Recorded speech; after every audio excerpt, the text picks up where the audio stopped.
everyone, and welcome back to another video in my Things I Hate series. Today I hate quarantine. So I decided to do this as a mukbang style video. I know these aren't very popular anymore, but I thought what better way to film a video about why I hate quarantine than by having a bunch of takeout food, because I can't eat in a restaurant anymore. So I got, oh no, my Doritos Locos Taco just fell out upside down in the bag. Let's see if I can salvage this.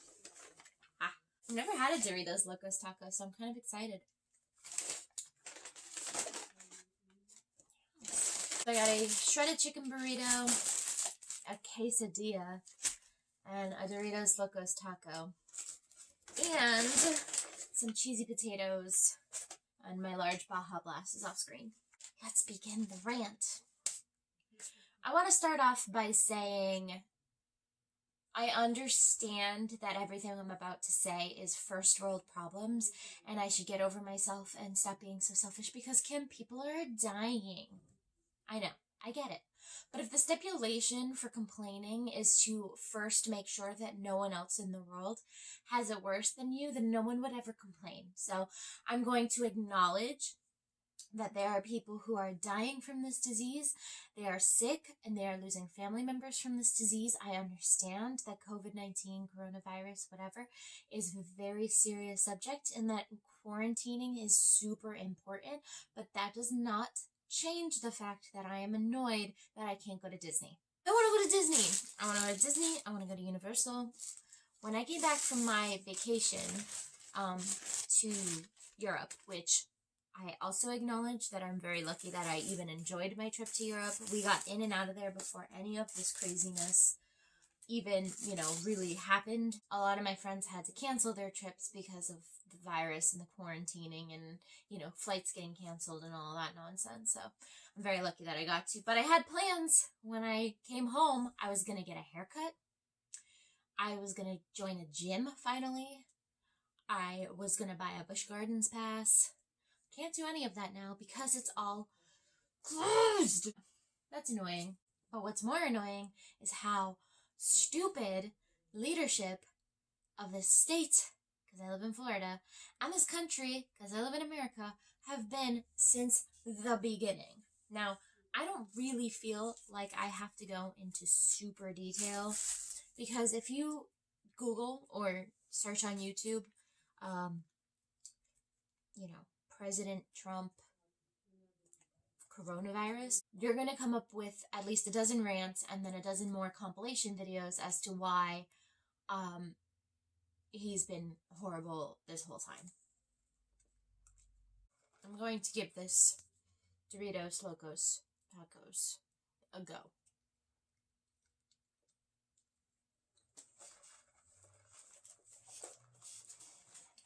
My Baja Blast. All right.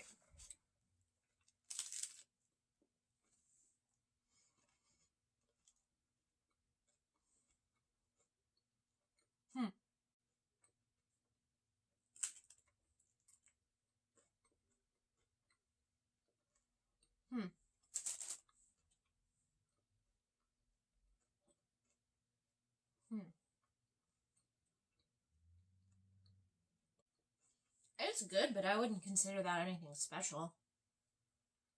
But anyways, like I was saying, leadership has been so stupid, especially in Florida. There are some governors that have really taken the initiative and taken control of their state and made the decisions that they needed to make, in a timely manner, and they're not bowing to higher authority. The Florida governor, DeSantis, has not really taken that initiative. He's kind of been waiting. He's like Trump's lapdog. So he's just been waiting for, Trump to say, you should do this, you should do that. It took him so long to close the beaches, and he's already trying to reopen them. And, I get it, okay? I get the economy needs to, be restarted, and people are out of jobs. And it's really hard, but, I live in Orlando, which is, literally the tourist destination of the world. Everybody comes here for all of the theme parks. We have every single theme park in this city, and everybody comes to us for them. So people are hurting. What the people with AK-47 standing on the steps of Capitol buildings don't realize is if you open these theme parks and these hotels, you encourage people to come, and it's not a matter of people showing signs and symptoms, because even if you don't show signs and symptoms, you can still be a carrier of this virus, and therefore passing it along to people who may become infected and become very affected by this disease. So, as much as I want to go to Disney, or a movie theater, or a restaurant, I can acknowledge that they're closed for a reason.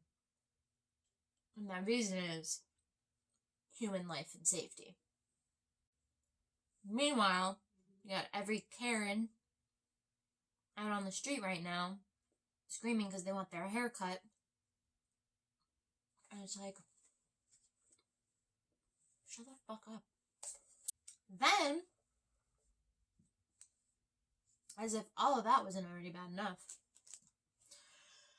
you have these news pundits from a certain political background. This is not a quesadilla.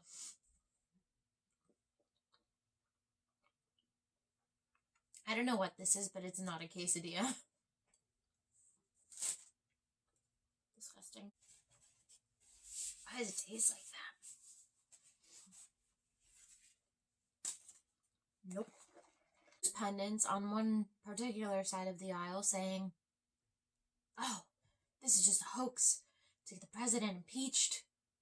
Oh, this is a biological weapon from China to bring down the American economy. First of all, if America is so weak that it can be taken down by a sickness that doesn't even kill more than like 10% of the people it infects, then maybe we should look into why that is, and things should change. Second of all, China was just simply trying to take down the American economy. They really fucked up because the whole world is hurting right now. Not just America. Their allies, China's allies, our enemies. Everyone is being affected by this. Maybe you should put a little more money into healthcare and have a backup fund for people in the case that this pandemic situation or anything like this happens again. We're not so fucked, but I'm sure when all this is said and done, we'll just go back to the old ways and pretend like nothing happened.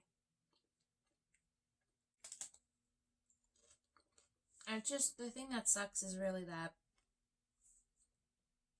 this country is really showing its colors and how much they value money and the economy over people's lives.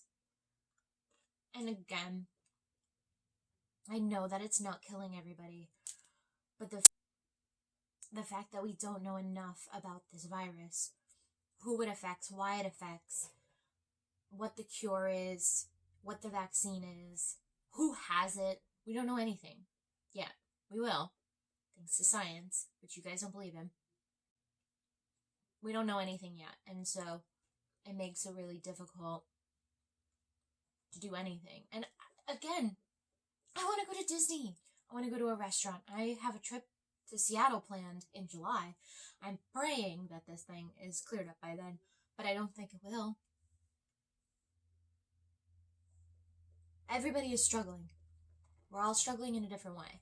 I'm struggling in a very first world problems, whiny baby kind of way. But that doesn't mean that there aren't legitimate struggles. Like, there are hundreds of thousands of people in Florida right now trying to apply for unemployment benefits, and none of them are being able to get their benefits because of the way that the system has been slashed and destroyed over the years. And now that we need it the most, it's not there.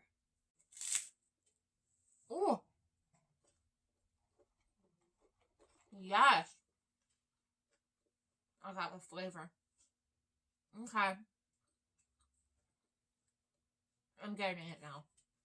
That initial bite, it didn't have a lot of flavor, but now I'm getting the flavor. I hope that this virus situation gets cured soon. You know, there's no going back from this. Like, it's here, it's out there. We can vaccinate, which is a whole different video. These anti-vaxxers, will you even use the virus vaccine when it becomes widely available? Like, will you even vaccinate, you fucking idiots? That's a whole different rant from another day. But I hope that testing becomes widespread available. I hope antibody testing becomes widespread available. And I hope vaccines become widespread available. And I hope it happens soon. Because I would love for life to go back to normal in a new way. Normal in a way that we keep the empathy that we have for essential workers. I hope we keep that compassion that we have for each other, minding personal space and distance, cleanliness, because coronavirus isn't the only illness out there. I hope for everyone's sake, we can all get back to our jobs and our regular lives. We can go and see our families and friends again. We can go out into the world without wearing masks and being terrified of even coming in contact with another person, because this is like a really scary situation. And I think a lot of people are really scared and worried and concerned. And I think other people are scared and worried and concerned, but for the wrong reasons. In conclusion, stay home if you can. If you're an essential worker, thank you so much for your service and whatnot. I am also working during this time, but I have been afforded the luxury of working from home in this time, so I'm very lucky. And I acknowledge that I'm very lucky. And my mom works from home already, so she's already very lucky. My dad, unfortunately, is older and he works in hospitals, so he's in and out of hospitals all day, but he's not really worried, so stay inside, flatten the curve, don't be stupid. If you're gonna go protest, you don't need guns. What are you gonna do, shoot the virus? Not necessary. I would love to go to the beach sometime this summer, so let's all do our part, so we can all go to Disney, meet up, stand a safe distance away, and hang out this summer. And also, tip your delivery drivers. People in healthcare are not the only heroes. Delivery drivers, you are doing the Lord's work. God bless you. Seriously. Everybody who's working right now, everybody who isn't working right now, I know you're doing your best, and I appreciate every single one of you, but I am very tired of eating takeout on my bed. Please, let's all do our part and stay safe. Thank you guys so much for watching. Like, comment, and subscribe. Leave your comments down below what you miss most during this quarantine, how you're surviving, words of encouragement for our essential workers, and I will see you guys in the next video. Thank you so much for watching. Bye.